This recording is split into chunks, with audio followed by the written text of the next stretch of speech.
Sekarang perhatikan rahasianya. Idza qala al-'abdu, kalau seorang hamba berkata dalam salatnya, iyyaka na'budu wa iyyaka nasta'in. Ya Allah, sekarang kami ibadah, salat kami jadikan hanya untukmu. Dan sekarang kami punya persoalan dalam kehidupan. Kami mohonkan solusinya hanya kepadamu. Qala Allah Azza wa Jalla, seketika Allah akan menjawab kalimatnya. Perhatikan perbedaan dengan jawaban-jawaban sebelumnya. Hadza baini wa baina 'abdi. Inilah perjanjian antara aku dengan hambaku. Wali 'abdi ma sa'al. Kalau sampai kalimat ini dia ucapkan benar salatnya, maka apapun yang dia minta aku akan kabulkan seketika itu. A'udzu billahi minasy syaithanir rajim. Bismillahirrahmanirrahim. Namun ternyata amin saja tidak cukup dalam ibadah. Karena kalimat amin itu di dalam Al-Quran diletakkan setelah kalimat iyyaka na'budu wa iyyaka nasta'in ihdinas siratal mustaqim dan seterusnya ayat. Yang paling mendasar dalam kalimat di Al-Fatihah yang ditutup dengan amin ini, letaknya kata para ulama tafsir, rahasia utamanya ada di kalimat iyyaka na'budu wa iyyaka nasta'in. Kenapa Anda kemudian respon dengan amin di setelah kita tuntas mengucapkan waladhdallin?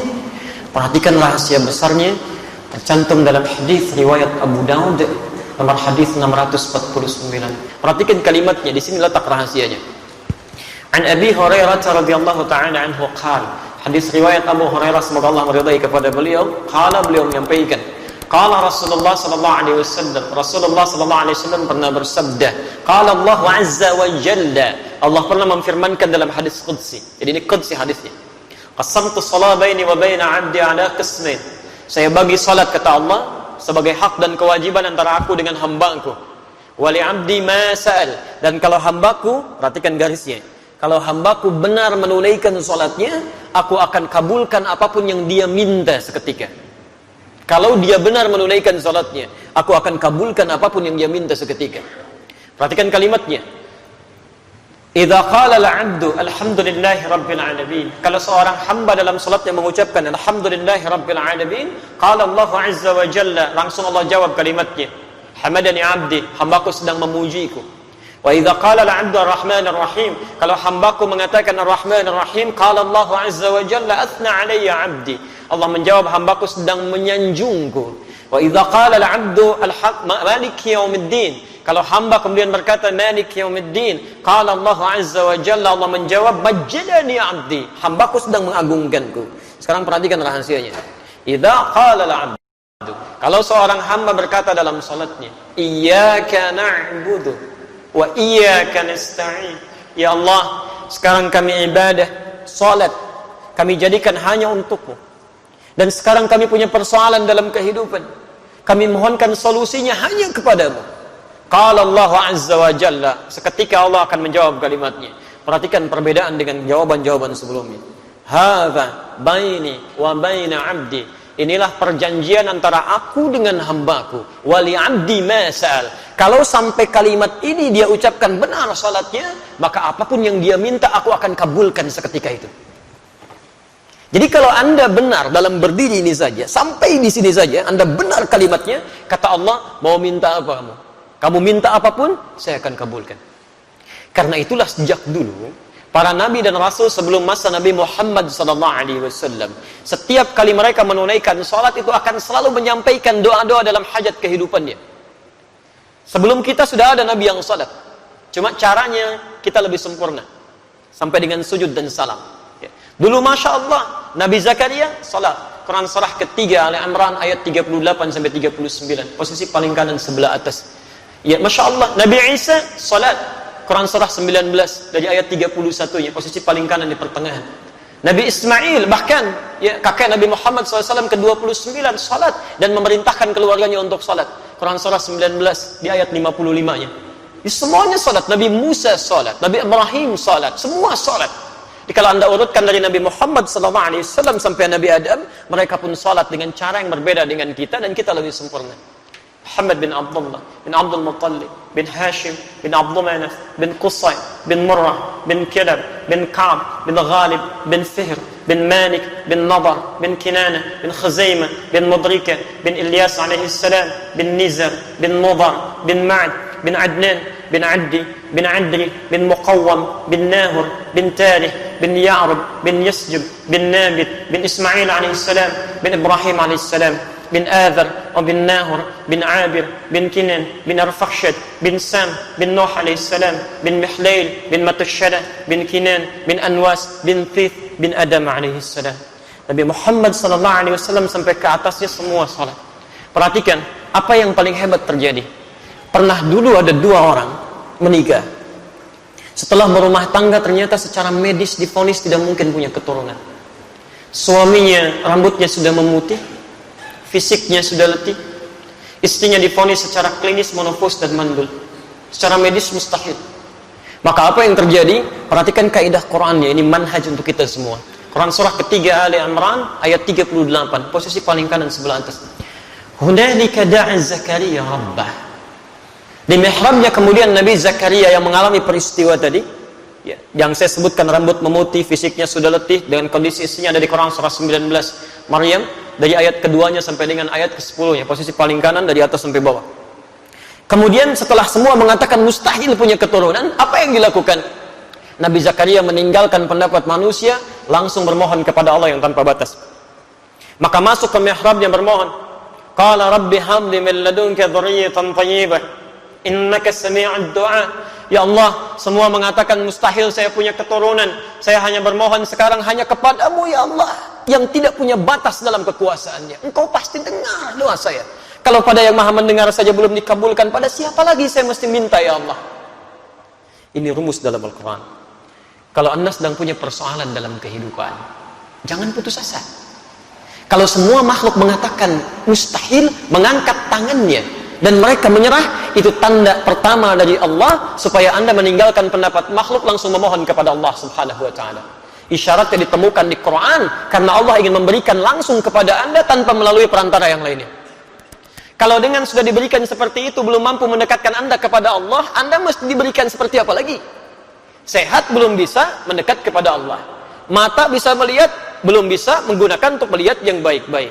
Diberikan sakit belum ingat Allah juga. Anda mesti bagaimana lagi supaya ingat Allah?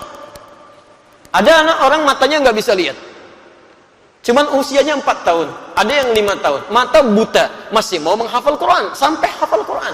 Muaz namanya. Anda 40 tahun, 50 tahun, matanya sehat, masih bisa melihat sampai hari ini. Kalau dengan seperti itu belum mampu melihat isi Quran saja, mesti dengan cara apa lagi dimotivasi supaya mau meningkatkan ibadah? Tayyib, ketika bermohon itu apa yang dilakukan? Ternyata bukan bermohon biasa, ditunaikan dalam keadaan sholat. Masih berdiri sholatnya. Berdiri dalam bahasa Arab disebut qa'im. Qa'im. Sedang sholat yusalli. Perhatikan, begitu memohon kepada Allah dalam sholatnya, seketika turun malaikat.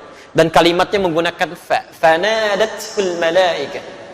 Ada yang menggunakan waw, ada yang menggunakan thumma, ada yang menggunakan fa. Itu berbeda. Saya katakan dhahaba Muhammad ila jami'il jihad wa Ali. Muhammad datang ke Masjid Al-Jihad dan Ali. Kalau menggunakan waw itu Muhammad datang, Ali nyusul. Kalau kalimatnya menggunakan thumma, maka ada jarak yang cukup panjang. Muhammad sudah pergi, 1 jam kemudian Ali baru datang. Tapi kalau menggunakan fa Ali, maka ketika Muhammad berangkat, Ali berangkat. Allahu Akbar. Begitu selesai doanya menggunakan fa. Fanadatul malaika. Selesai doa, belum selesai salatnya. Selesai doa, tiba-tiba turun malaikat. Wa huwa qa'imun yusalli fil mihrab. Sedangkan beliau masih berdiri dalam salatnya. Masih berdiri, belum selesai salatnya. Saat dalam keadaan berdiri ini apa yang disampaikan? Annallaha yubashshiruka bi Yahya. Allah kasih kabar gembira. Anda akan punya anak. Namanya langsung dari Allah, Yahya. Artinya hidup. Yang mustahil menurut manusia, lahir dari rahim seorang perempuan yang monofos dan mandul, bayi yang hidup, kata Allah tidak ada yang mustahil, dan terlahir dalam keadaan sehat menjadi nabi setelah itu, taat menunaikan salat. Nabi Zakaria berdiri dulu, salat, memohon, dikabulkan. Dengan keistimewaan Nabi Muhammad SAW, Nabi Muhammad dan umatnya bahkan sebelum berdiri sholat ditunggu oleh Allah mau minta apa. Nabi Zakaria berdiri dulu sholat, minta, dikabulkan. Umatnya Nabi Muhammad sebelum sholat ditunggu oleh Allah mau minta apa. Turun Quran surah kedua Al-Baqarah ayat 45 sampai 46, posisi paling kanan, pertengahan agak sedikit ke bawah. Perhatikan kalimatnya. Wasta'inu bis-sabri was-salah. Wasta'inu, sifatnya amar, bentuk perintah. Dan jika Anda memiliki persoalan dalam kehidupan, perhatikan cara menerjemahkannya. Dan jika Anda punya masalah dalam hidup, tidak ada manusia yang tidak punya masalah. Ya, semua kita pasti punya masalah. Ini pun tenang-tenang begini belum tentu nggak punya masalah. Kantor ada yang belum selesai, itu pasti. Quran surah kedua Al-Baqarah ayat 155 sampai 157, posisi paling kiri di atas sampai ke tengah. Setiap kita punya persoalan, ya. Tayyib. Dan jika Anda punya masalah dalam kehidupan, maka mintakan solusinya kepada Allah. Perhatikan caranya, ya, supaya masalah cepat selesai. Kalau Anda sedang punya masalah, satu, bis-sabri, terima dulu masalahnya dengan sabar, jangan mengeluh. Tidak ada satupun ayat di Quran yang berbicara tentang keluhan. Pilihannya cuma sabar. Diterima dengan sabar. Dengan kesabaran itu nanti bimbingan Allah turun. Perhatikan rumus, ya, rumus kesabaran dalam Al-Quran tentang masalah. Lihat rumusnya, Quran surah kedua Al-Baqarah ayat 286. La yukallifullahu nafsan illa wus'aha. Allah sampaikan, tidak mungkin Allah menguji, menitipkan masalah pada seseorang kecuali dia sanggup mengatasinya. Artinya kalau Anda sedang diberikan masalah, diberikan ujian, artinya Anda sanggup mengatasinya. Jadi sekarang kalau Anda sedang punya masalah berat, luar biasa, itu artinya cuma Anda yang sanggup, yang lain belum tentu bisa. Karena itu dititipkan kepada Anda, bukan pada yang lain. Jelas, ya? Karena cuma Anda yang bisa mengatasi. Sifat Allah itu punya keadilan, tidak mungkin menitipkan masalah pada orang tidak sanggup. Kalau Anda sedang punya masalah luar biasa, artinya hanya Anda yang sanggup mengatasinya, yang lain tidak. Dan tidak usah pasang status, memang hanya saya yang bisa mengatasinya. La yukallifullahu nafsan illa wus'aha. Diterima dengan sabar. Sifat adil Allah ini, Masya Allah, bukan hanya melekat pada manusia, binatang pun mendapatkannya, tumbuhan pun meraihnya. Tahu cicak? Bagaimana beraktivitasnya? Merayap. Di mana? Di dinding. Apa makanannya? Nyamuk. Nyamuk bagaimana aktivitasnya? Terbang. Di mana sifat keadilan Allah? Makanannya bisa terbang, cicaknya nggak bisa terbang. Kalau nyamuknya jenius, itu jadi permainan cicak, gitu ya. Tapi perhatikan, turun kemudian keadilan Allah di sini, dan disinilah kemudian hikmah besar kita dapatkan. Orang tua kita hanya mengajarkan sedikit lirik untuk memahamkan itu. Cicak-cicak di dinding. Diam-diam, Allahu Akbar. Cuman diam-diam merayap. Keadilan Allah hanya memerintahkan kamu merayap, ya. Dia merayap walaupun cuma diam-diam.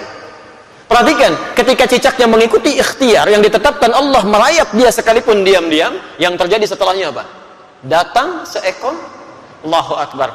Nyamuknya yang datang, bukan cicak yang mendatangi nyamuk. Dia cuma dituntut merayap walaupun diam-diam, rizkinya datang, bukan cicak yang mendatangi nyamuk. Nyamuknya yang datang. Siapa yang mendatangkan nyamuk pada cicak? Kalau dia tidak merayap, gak akan datang, Pak. Cicak saja yang tidak dihisab, rizkinya ada, apalagi antum yang dihisab. Datang seekor nyamuk, setelah itu silahkan, ya. Jadi selalu gitu kan, ada kebaikan yang bisa kita dapatkan. Jadi rumus dalam kehidupan, ketika Anda mendapatkan masalah, terima dengan sabar. Tapi tidak cukup sampai situ. Wassalah. Dan saat sholat, mintakan solusinya, minta kepada Allah, ya. Makanya kalimatnya ketika wasta'inu itu kata perintah. Lihat, wasta'inu itu bentuk perintah. Kalau ingin dirubah jadi bentuk permintaan, maka dirubah kalimatnya dari wasta'inu menjadi nasta'in. Itu bentuk permintaan. Wasta'inu dirubah jadi bentuk nasta'in. Ya Allah, Engkau perintahkan kami minta, sekarang kami memohon solusinya. Nasta'in. Kepada siapa? Kepadamu ya Allah. Iyyaka nasta'in. Saya mau tanya, apakah dalam sholat kita mengucapkan kalimat iyyaka nasta'in? Saat sujud atau saat rukuk? Berdiri. Bukan sujud, bukan rukuk, berdiri. Iyyaka na'budu wa iyyaka nasta'in. Bukankah Nabi Zakaria bermohon saat berdiri? Beliau minta dikabulkan. Kita belum minta, sudah ditunggu oleh Allah. Tunaikan salat, lakukan, saya tunggu. Kamu minta wa iyyaka nasta'in, dijawab di hadis qudsi. Ada baini wa baina 'abdi wa li 'abdi ma sa'ad. Ini perjanjian antara aku dengan hambaku. Kalau hambaku benar salatnya, maka akan kabulkan apapun yang dia minta. Allahu akbar. Nah, karena itulah Bapak dan Ibu sekalian, dalam masalah salat ini Nabi tegas sekali. Dan tidak ada toleransi yang sangat tinggi di sini. Semua diberikan ketentuan yang jelas, dalil yang benar, sehingga ketika diikuti semua itu diharapkan semua orang sholat mendapatkan keutamaan yang dimaksudkan. Itu baru satu. Antum hati-hati ya di sini ya. Pernah dulu di zaman Nabi, ada orang masuk ke masjid Nabi, namanya Khalad Az-Zurairqi. Sholat di samping Nabi, tapi jadi bermasalah. Itu ada di Al-Bukhari, nomor hadis 751. 757 di hadis Muslim nomor hadis 397. Babnya babul mustifis salat, bab tentang orang yang salatnya bermasalah.